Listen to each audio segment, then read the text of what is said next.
डुमरल को कबीले भेज दिया है। अब इस छोटे से जख्म को लेकर मैं अपने मकसद को पीछे नहीं छोड़ सकता।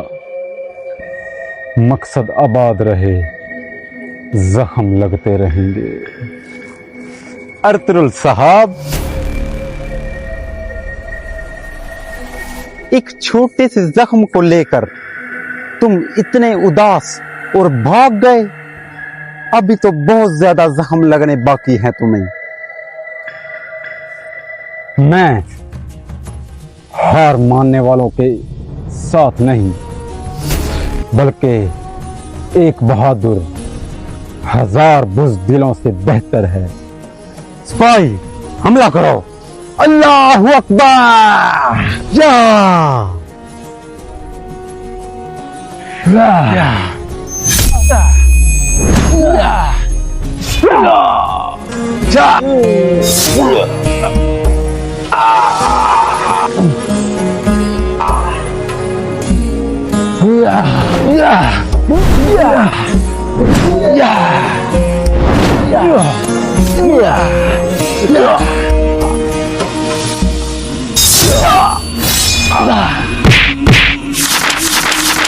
मैं सिर्फ एक ही बात कहूंगा, हम तुर्कों से पंगा लेने के लिए दम होना चाहिए।